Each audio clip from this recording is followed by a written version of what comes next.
All right. Good morning and welcome to the Carnegie Endowment for International Peace. I'm Eric Ciaramella, Senior Fellow in the Russia-Eurasia Program here in Washington. Yesterday marked the 3-year anniversary of Russia's criminal invasion of Ukraine. Over the past 36 months, we've all watched in awe as the Ukrainian people have bravely defended their country and democracy. Ukraine has enjoyed significant support from its partners in the United States and Europe, but the past few weeks have seen radical changes in U.S. policy, most notably the launching of a U.S.-Russia negotiating process without Ukraine and Europe at the table. These changes foreshadow some challenging and dynamic times ahead. Today's event is a special one for a few reasons.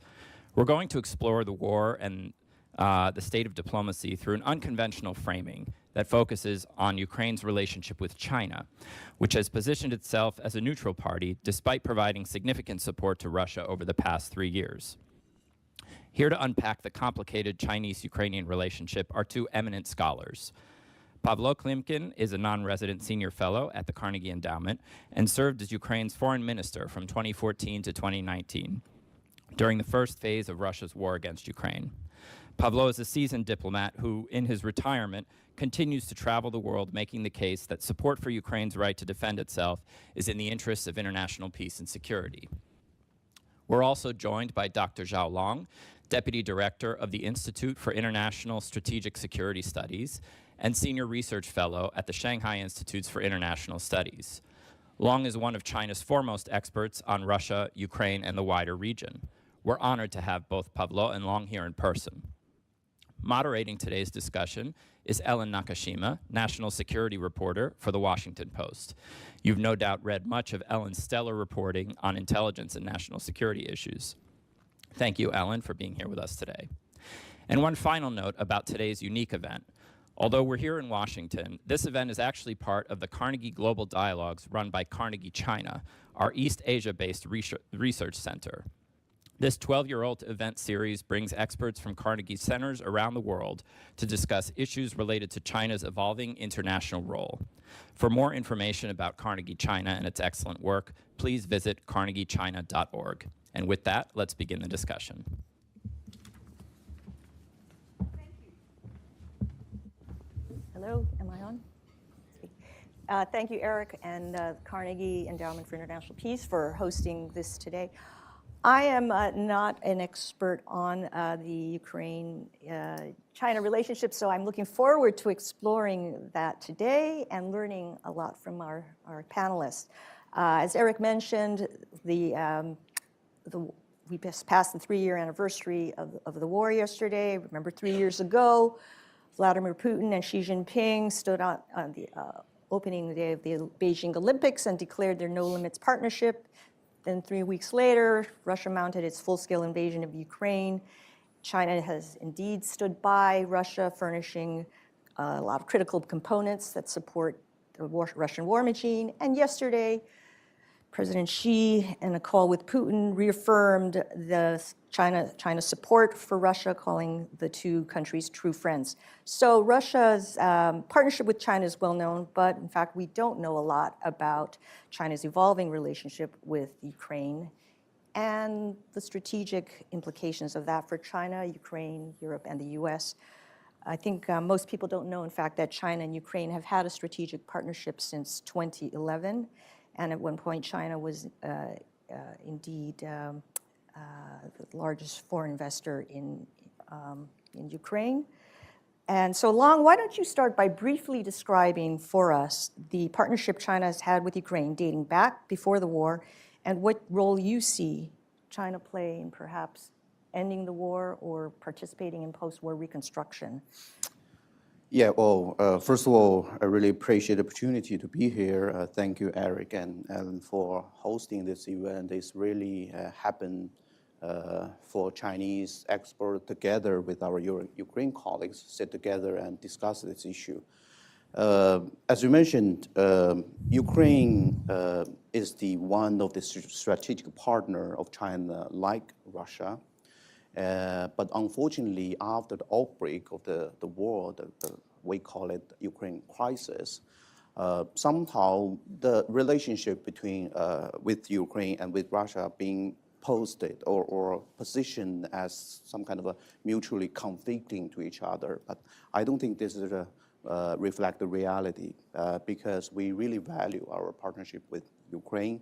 Ukraine joined the Belt and Road Initiative in 2017, and we maintained our growth in bilateral trade. I think last year there will be in total $8 billion, although the size is not really significant, but I want to mention or emphasize on the dynamic.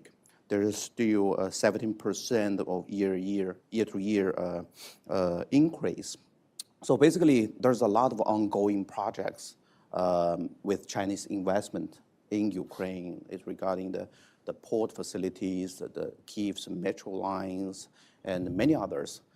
But I have to admit that China's engagement with Ukraine in terms of economic cooperation and trade has been really disrupted by the war, by the crisis. And the Chinese companies are really reluctant to go back in the background of this war.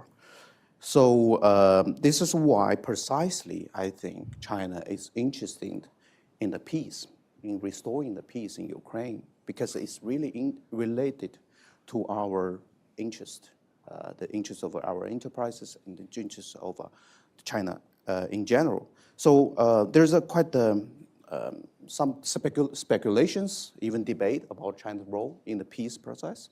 But I would say this, China is neither the instigator or the direct participant of the war, of the crisis, but China was one of the major victims of the spillover effect of the war. So that's why I think, of course, China wants to be the part of solution to restore the peace. However, I think we should really take a more pragmatic view on China's role in this regard. I think personally, I believe that there's at least 3 areas that China could play a role. The first one, there will be providing platforms for dialogue and negotiation. So China really interested in convening dialogues among all stakeholders that are involved. This is one.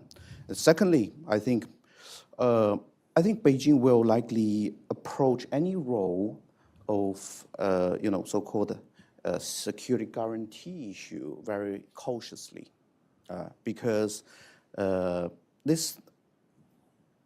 Maybe I will not rule out this possibility entirely, but I think the only reason here is it's not, this kind of involvement does not align with our traditions, our policy practices. China never provide such similar security guarantee to other countries.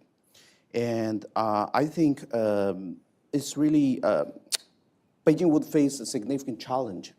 Let's assume the war start again, reemerge again, and it will somehow involve China's overseas military activities, which is really sensitive for us. And instead, I think China may be interested in discuss of peacekeeping operations, but only under the UN framework. And while I think we had vast experiences in the UN peacekeeping missions around the world, I think this is something that could be discussed and also could be, extended to exploring using of emerging technologies such as drones, surveillance equipment to monitoring the peace or ceasefire. So I think China will be also interested in open discussion about establishment of some kind of a mechanism of monitoring the ceasefire together with other participants, mainly from the global South countries. That will be also the possible topic for discussion. But finally, I think given the China's vast experience in infrastructure, so the post-war reconstruction, China could play a certain role in that direction, but I don't think it remains quite premature until the ceasefire mechanisms are firmly in place. So I would generalize China's role with very open-minded and positive, manner. And I think it's really depends on the situation in the future, especially the outcome from the President Trump, the President Putin's negotiation. Yeah, I'll stop here. Thank you, Long. That was really interesting. And let's turn to Pavlo now. There's a lot here that Long mentioned that you might want to pick up on. But I'd like you to address what you see as the fundamental issue here at play for Ukraine in terms of its relationship with China, and what interests or opportunities, especially given what Long said, do you see here for China that can be leveraged towards a just outcome for Ukraine? I'll note that in Munich, we were just talking about that earlier, Chinese Foreign Minister Wang Yi noted that healthy China-Europe relations are needed now more than ever after the US initiated peace talks with Russia, but without Europe or Ukraine. So, Pavlo? Thanks, Ellen, and thanks, Eric, for getting us back into the Carnegie Gazette crowd. It's good to have such discussions with colleagues and friends. It was actually myself many years ago as a humble deputy foreign minister overseeing this. Not the whole batch of negotiations, but part of negotiations about strategic partnership between Ukraine and China. Mm-hmm. I was not in charge directly of our bilateral relations, but I was in charge of what is normally called security-related issues. And even then, the issue was what would it actually mean to have a strategic partnership between Ukraine and China, beyond all kind of playing with good definition. So why are they strategic? What is their strategic character? And I would love to come back to this issue now after all these years and to try to understand or to figure out what would it mean to feel this definition with value, added value, with substance, and with understanding how we can drive the strategic relations. It's my first point. The second, many years ago, even 10 years ago, the majority of Chinese scholars, and our colleague would correct me if I am wrong, actually saw Ukraine as the reality belonging to the Russian sphere of influence. Actually, many scholars who were Russian-speaking, had experience in the Soviet Union, were dealing also with Ukraine. So Ukraine was not considered part of Europe.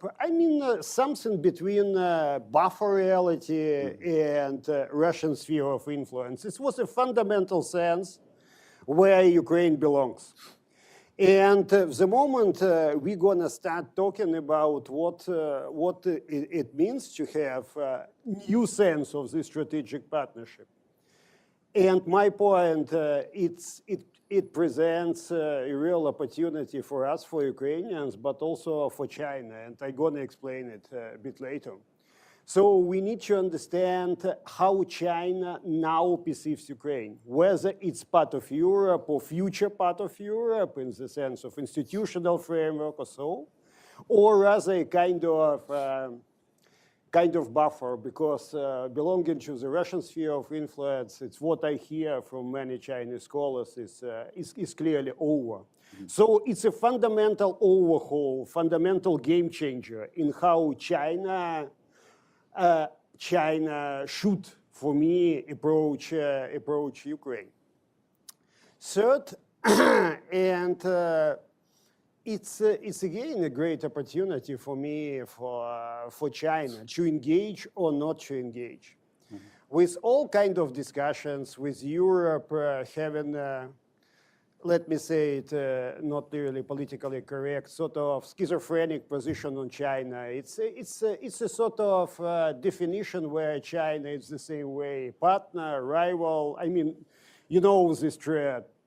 So fundamentally, nobody understands how to begin with anything practical coming from this definition. Mm-hmm. And with Europe now lost in translation, I mean, having new administration here in Washington, understanding what to do, how to deliver on European security, it could be, it should not be, but it could be a fundamentally new set of opportunities for China in building up different links and relations to Europe. I mean, not to European countries. Mm-hmm. Let me stress it, but to Europe as such. And it's a big point for China now to answer this question. What would it mean for China to build these relations with Europe? It was always, how I understand the Chinese strategy, a sort of priority to build a different track of relations to Europe, not just to the West as such, but to Europe. And now the chance is there. Fourth point. What my colleague has just described here, it's really, I like this point, because it's up to China to decide now whether to use the opportunity to start talking about European security. It was never ever the case in the history of Chinese foreign policy. But if China decides to start talking, it comes with some sense of risk, opportunities, and obligation. It's a kind of tricky mixture. But if you go for it, I mean, the opportunities could be, but the risks are always there because you have to deliver. And it's a very simple point. If China is there, not only in the sense of providing platforms or formats, but also engaging in Ukraine and around Ukraine as a future part of Europe, it could fundamentally change the perception of China, because during this full-scale invasion, the perception of China in Ukraine has clearly deteriorated, because Ukrainians believe, yes, China has not been delivering little weapons, but the support for the war is there. But it's not getting totally negative. So, I mean, it's reversible. I mean, it's psychologically reversible. And it's a fundamental point Beijing should take into account considering any sort of future set of ideas, action, and scenarios. Pavlo, I think you've set up some very interesting points that I'd like, before we turn to Eric, I'd like you, Long, to just address directly about whether China sees or could see Ukraine as part of Europe, EU, Europe, and what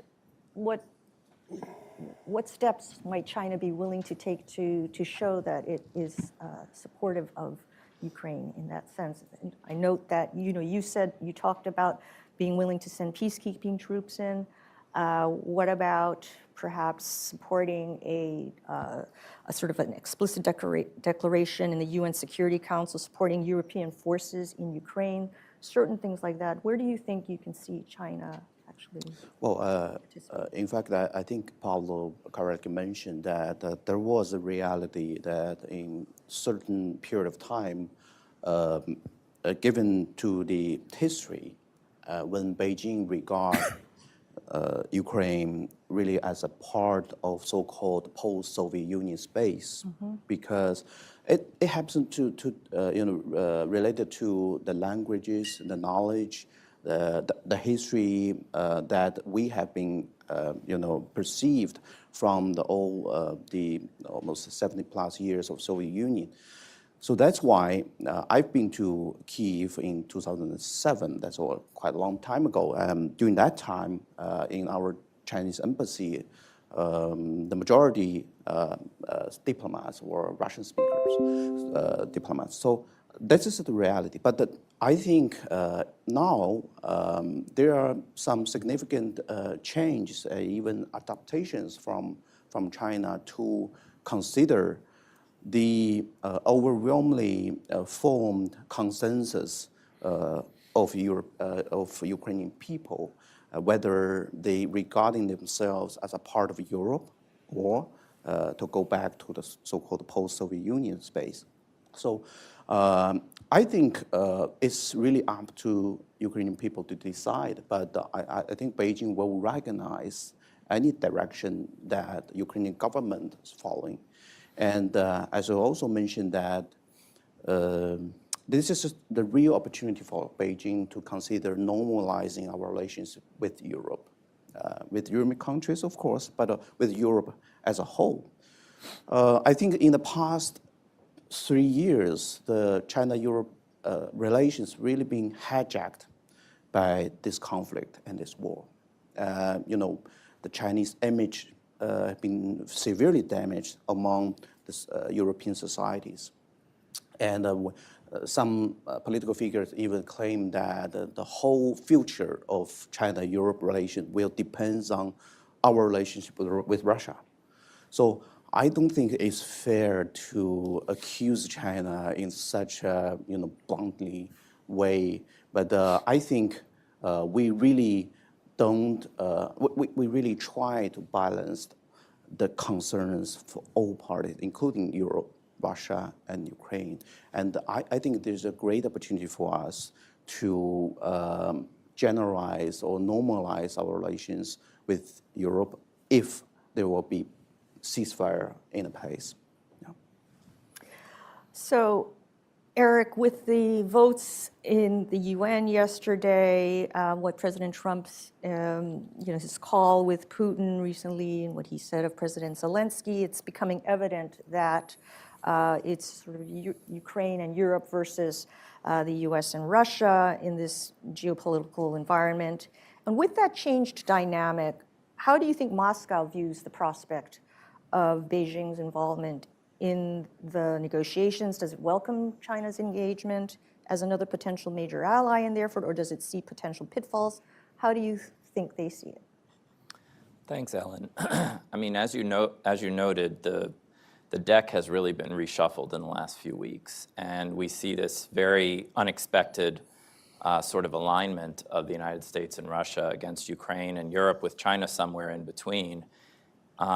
Over the past 3 years, the Russians have largely seen China as, an enabling factor when it comes to issues of diplomacy, as just sort of plan. I think overall, from the Kremlin's perspective, it didn't really cross any Russian points of concern to really be putting the Russians in a more challenging position. And to really sort of apply pressure on Russia. And so there's been this bit of delicate dance, again, where a lot of the support, as we've been talking about, has been coming in the form of, commercial sales, energy, imports to China, and these military technical components. So when it comes to, this new alignment and going forward, I mean, this is a really tricky question for Russia. Does Russia really want China to be more involved in this kind of fundamental, arguably the biggest question in European security? And, I think it will be a bit of a mixed bag going forward, where Russia is going to look to China to, back some of its positions and try to avoid the emergence of some kind of China-Europe discussion that excludes Russia. When I was in Beijing in the fall and had the pleasure of talking with Long and some of his colleagues and talking to a variety of Chinese scholars and officials, there was some interest at that point, and that was before our election, of some Chinese high-level outreach to Europe and some sort of, whether it's a contact group or a format to discuss sort of various scenarios to end the war. What was interesting is that it was kind of a question of whether Russia and Ukraine would be part of that dialogue, or if it would be more of a China, Europe, United States discussion among the non-direct parties and then coming to the direct parties with some sort of conception of what the world kind of thinks, the settlement should look like. And I noticed that those discussions have sort of gone by the wayside, and my sense was that the Russians would have been a bit uncomfortable with the idea of, Chinese and European and maybe American officials sitting together and talking about the war without Russia there. So again, I think it's going to be a bit of a mixed bag and a tricky balancing act from Russia's perspective. Long, you or Eric mentioned the 12-point peace plan, and the number one point in that is respect for territorial integrity, which China has long espoused and has recognized, I think, that Ukraine has right to its territorial integrity. Do you think China might be willing to use some of its influence with Russia, Xi with Putin, to try to advocate a bit for Ukraine to ensure that it keeps more of its territory that Russia has taken in the last 3 years? Yeah, I think there's a lot of misinterpretations about China's position regarding the sovereignty and territorial integrity, because I personally believe that China, Beijing has left almost zero ambiguity regarding the sovereignty and territorial integrity. Look back to what happened in Yugoslavia. We never recognized the Kosovo's independence. We never recognized the outcome from China, from the Russia-Georgian War in 2008, the independence of those two states, regions. We never recognized officially the Crimea, the status of Crimea as a part of Russia. So I think in the future, whatever the ceasefire or peace agreement could be reached, China would be very cautiously and will uphold our position, which support Ukraine's sovereignty and territorial integrity regarding those eastern part of Ukraine. But if it comes to the question whether China could do more, I think China has already been done so very much on from our official statement, from our positions at the UN Security Council and various platforms, reassured that all those disputes, all this disagreement regarding the territorial issues should be resolved through political and diplomatic way, not by military means. I think this is a quite strong argument here, and which reflect China's position.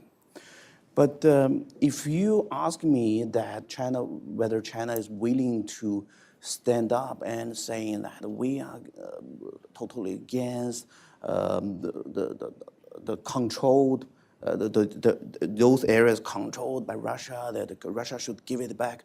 No, look, we are not party directly involved. How could you expect China to say such things? And there's another argument is, I think Chinese approach is always goal-driven or goal-oriented approach. If such statement could resolve the problem and bring peace, I think China may consider. But if not, given the determination of Moscow, given the complexity of all those issues, I think it's really up to the direct party to decide. What do you think, Pavlo, and also perhaps bringing in the idea of China's galvanizing, using its position as a leader of the global South, the other countries to sort of marshal an argument using moral suasion in this diplomatic arena? Well, it's really a great description of, for me, the rationale of the Chinese position. Because not only in Ukraine, but in Europe, the question is, yes, China committed to key UN principles. It was always there. Mm-hmm. If we get back to this 12, I would not call it a peace plan. It's a set of principles, 12 principles, okay. Because the plan is how we proceed to a set of actions and guarantees that these actions are taken or not taken. And it's a kind of vision. But in Europe, commitment to principles mean that in some moment in time, you need to figure out how to deliver on that.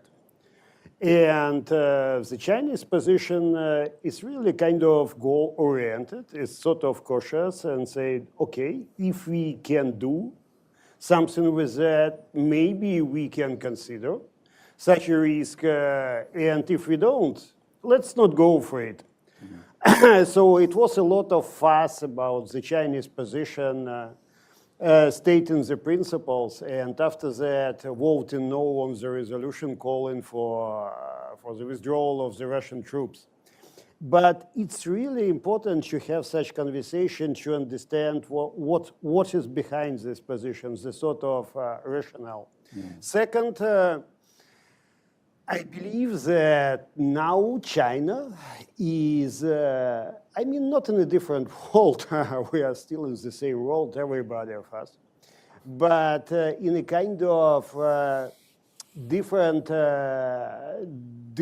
reality where simply to commit to this 12 principle or 6-point plans does not work anymore. So it was something which was a kind of description of the Chinese position. But now the choice for China is either to start providing a sort of format or to engage in other formats. It's one set of decisions China has to go into. The second sense of decision whether China can contribute on the ground. I mean, peacekeeping is tricky because how you deter the Russians with the help of the Chinese, how it all gonna play out. But I can really imagine the Chinese side to contribute, for example, to monitoring, to a kind of assessment missions.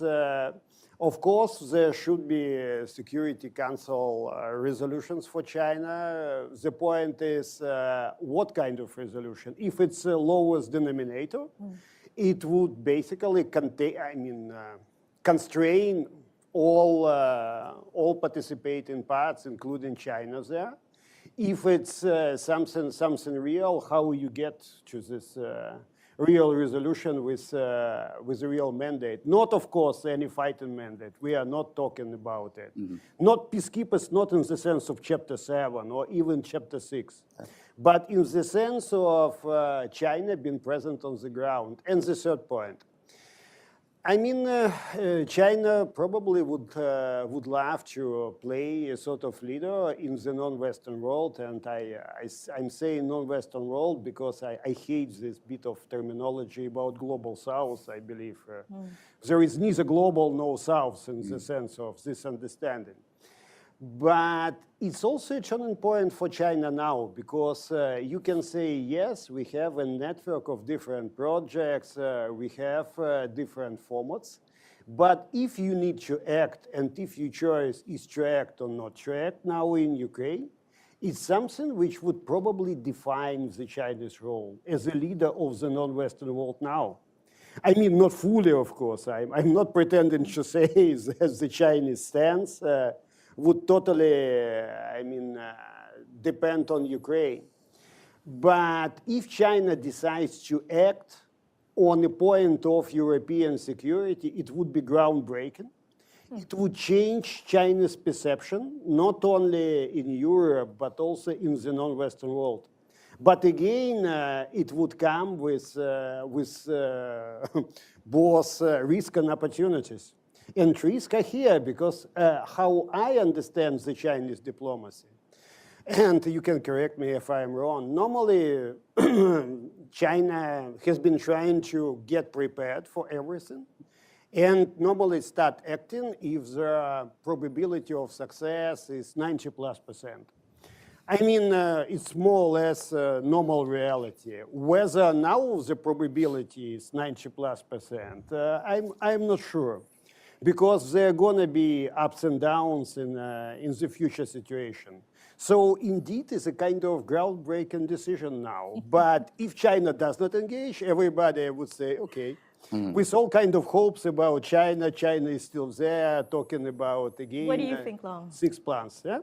In general, I think I agree with what Pavlo just mentioned. But my concern here is I think Beijing nowadays is really trying to navigate the overall situation regarding Ukraine, especially the substance of interactions between Washington and Moscow.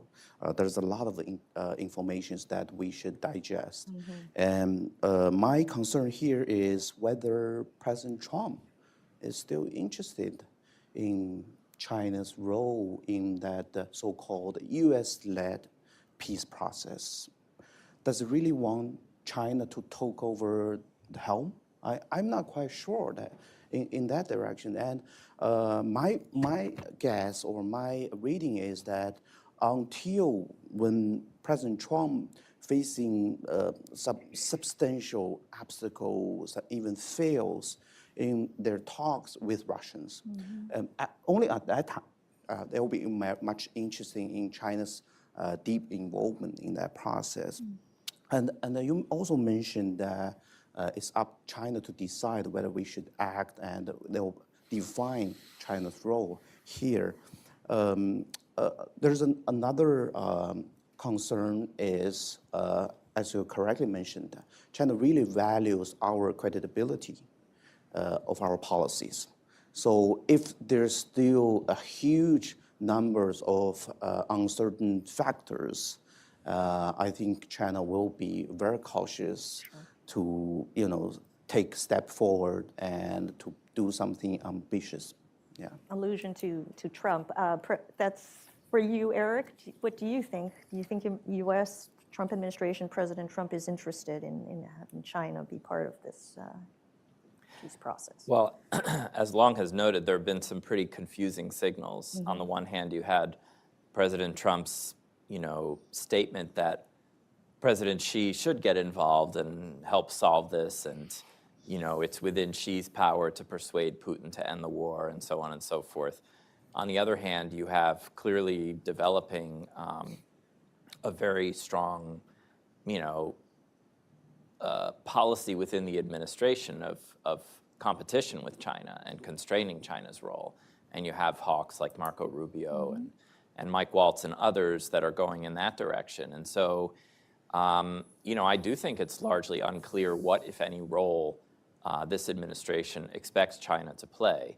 But I wouldn't underestimate the possibility of, again, President Trump, who has taken a very unconventional approach to this kind of personal high-level diplomacy, as we saw in the first term with North Korea and so on, to convene some sort of meeting and do this kind of outreach, perhaps at odds with or in tension with some of the policies that his administration is pursuing when it comes to, sanctions and export controls on China and so on and so forth. So I think it's going to be a real challenge for officials in Beijing to really interpret what the U.S. intention here is. And, I think whereas the previous, the Biden administration, you had Jake Sullivan traveling and trying to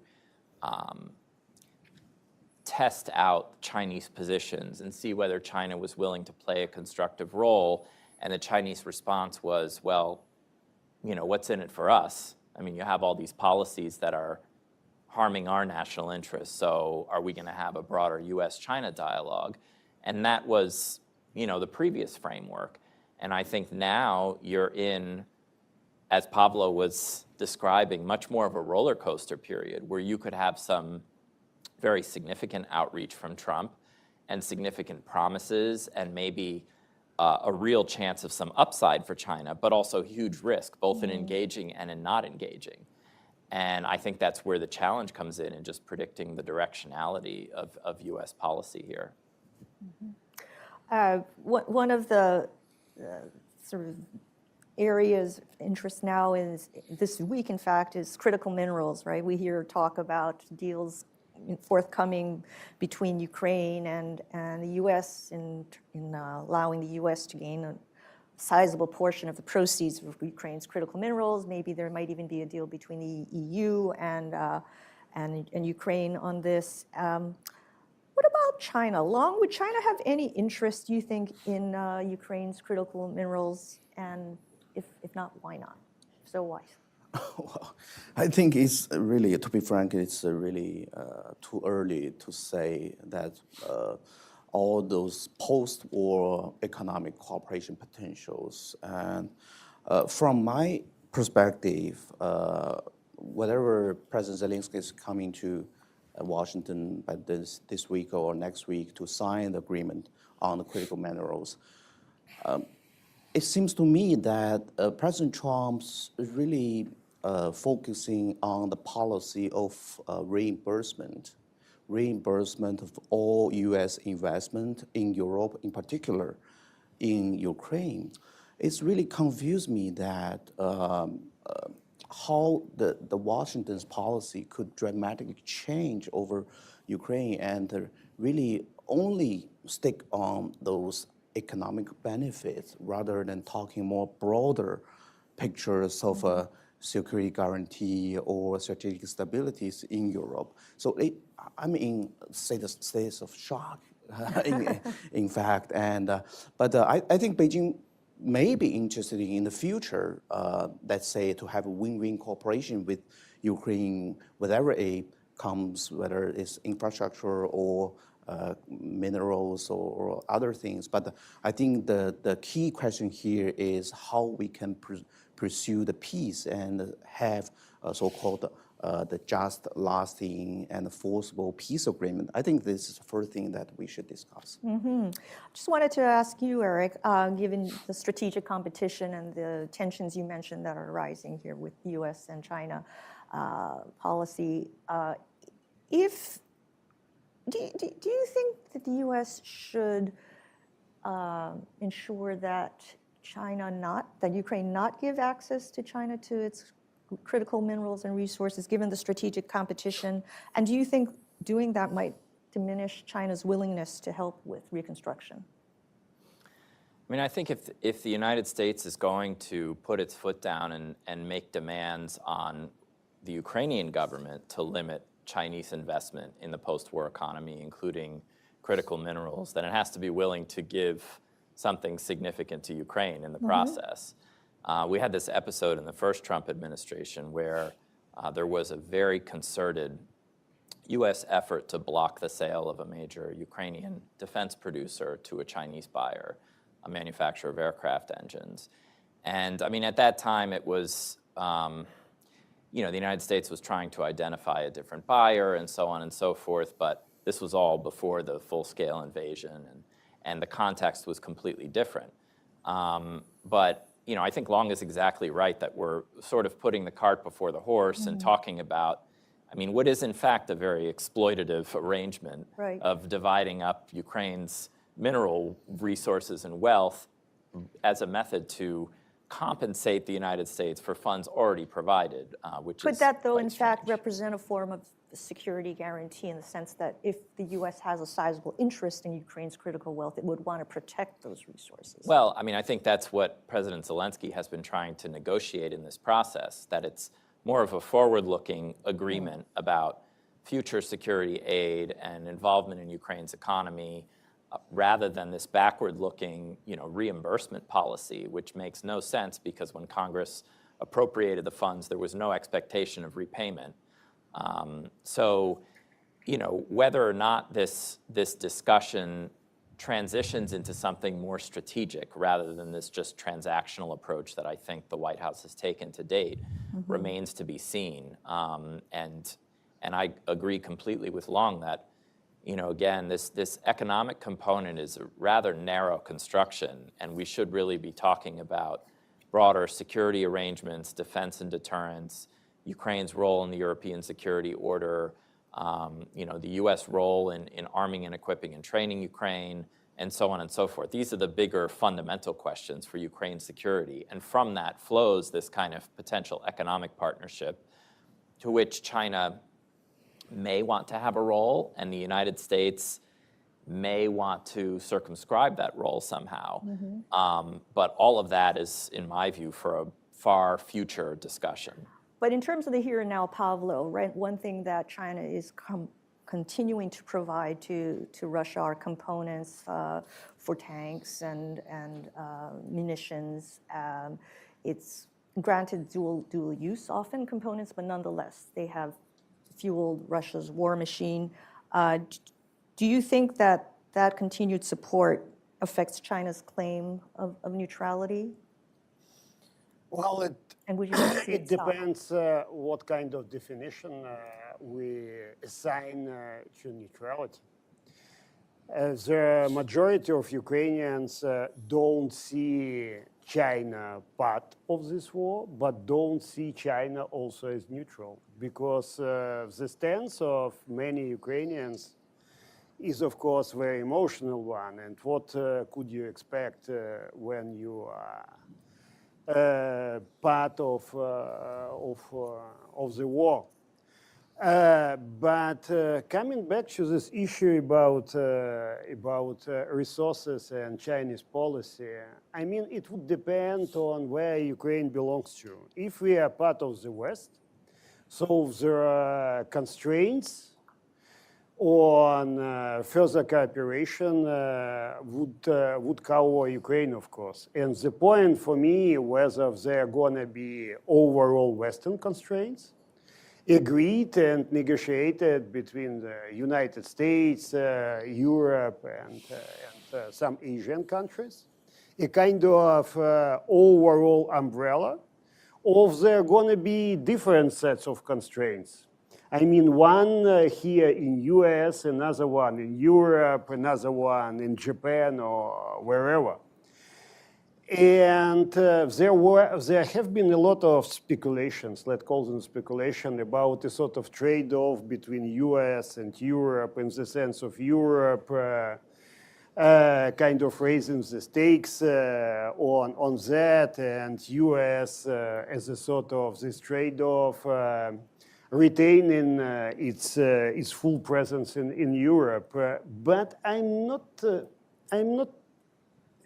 totally skeptical on that, but I'm not reassured, at least by what has been going on here.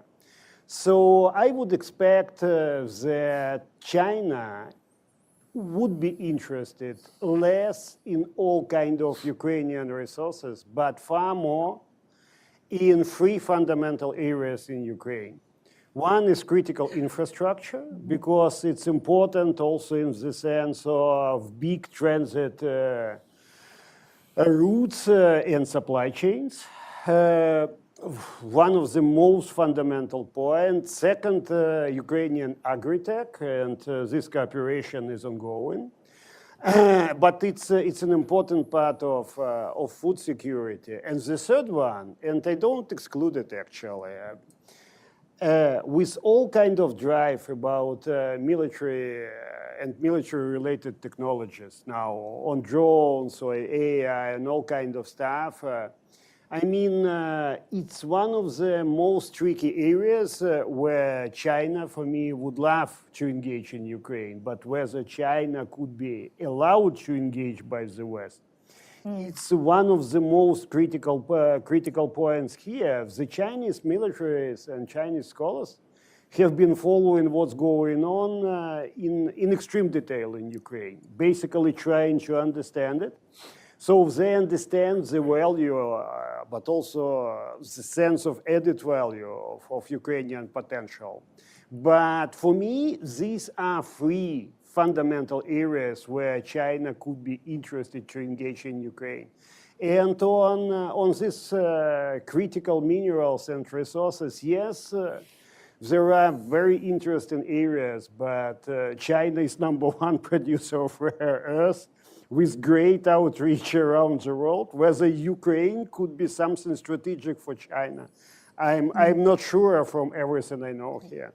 With a few minutes left, I'd like to get to a couple of questions from the audience. This is one that says, from a Chinese perspective, it is difficult to understand the European desire for China to abandon Russia when European countries are in the process of implementing tariffs on Chinese EVs and stepping up engagement in the South China Sea, an area China views as its core interest. Europe wants China to push back against Russia, but does not want to do anything to incentivize that action for China. Is there any opportunity for negotiation between European countries and China on linking Chinese concerns in Europe and the region to European concerns about China's interaction with Russia? Before I answer that question, I really want to address what I mentioned before, the so-called somehow China is fueling Russia's war by providing those dual-use items. This is something really, I think, a lot of Chinese are frustrated from this kind of argument because the dual-use item, by definition, that means could be used on the military purpose, but also on civilian purpose. China, when China is selling something, exporting something to Russia, it's almost, I couldn't imagine that how China could trace down all those components and goods, whether it be used on the battlefield or inside Russia. Because I've heard argument from our the European colleagues that China is selling thousands of those heavy trucks to Russia, and some of those components could be used on production for tanks. So how could you expect China to trace down all those things? But there's another example when, let's say, when people went to the CVS store here and bought the Caesar on his way back, he used that Caesar to attack someone and kill someone. How could they accuse the CVS store for selling Caesars? So I couldn't just understand there's the logic behind that, but it's really, I think it's really unfair to judge China. Let's assume that China does not so-called have this more balanced and neutral position, and we could provide let's say, any kind of no limitations of weapon in terms of weapons to Russia. I don't think the battlefield would look like today. I think there will be fundamental changes on the battlefield. In fact, China showed the self-restraint on exporting some critical and sensitive components like drones, and we didn't provide any lethal weapons. This is for fact. Regarding the Europe, I think the answer will be very simple. I think China envisioned more strong so-called strategic independence of Europe. So Europe could view their relations with China only through the lens of bilateral concerns and interests, not to involve all those such multidimensional factors like China-Russian relationship, transatlantic relationship, and I think our relationship should build on really on our bilateral interest. And in that sense, I think if we could expect a ceasefire in Ukraine, that will really ease a lot of obstacles, remove those obstacles, political synthesis from that constructive cooperation between Europe and China. Eric, how optimistic are you about President Trump reaching a peace deal between Russia and Ukraine in the short term? The Special Envoy Steve Witkoff on Sunday said that he thought the Istanbul framework could serve as a guidepost, which Russia likes because of its call for Ukraine permanent neutrality. And China, after all, is one of the 5 security guarantors under that plan. What do you think?